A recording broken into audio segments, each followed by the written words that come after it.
Wednesday, April 9th, 2025. I was not going to film today because I don't know how much storage I have on my phone, and I wasn't sure how inspired I was because I was more in a thinking mode versus a creation mode, or like a processing mode versus a creation mode. So, but here are the ideas that I'm toying with as far as like who we are and what we need to focus on. I think that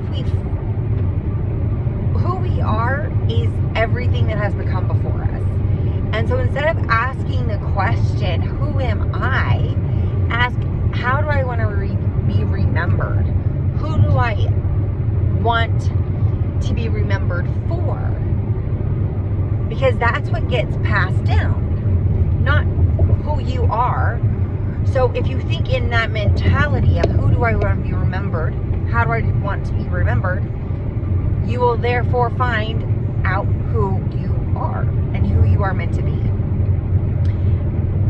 I've had this very deep, lately, this deep-seated ancestry root vibe going, like feeling like that's the direction I need to really take my book, or at least a segment of it, and how important it is to always remember where you came from and stay grounded in those roots, and that struggles beyond your own are okay for future generations to have struggles.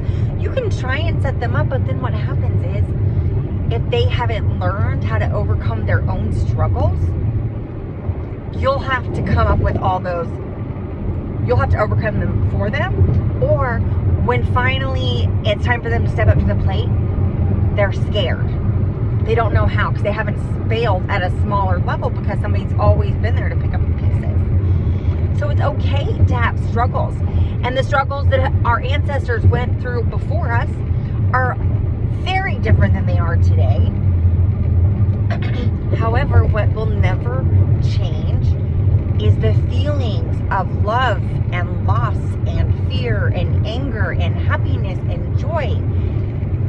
So if you can imagine struggles and how you feel in your current struggles, you can imagine that anybody in whatever they're struggling with might feel that same way in that struggle, even if the struggle is different. Okay, I speak and see things in ideas and concepts, and then I can break them down. But I see everything. All things are everything, and nothing. All things are nothing, and nothing is everything. Anyways, those are my thoughts for today.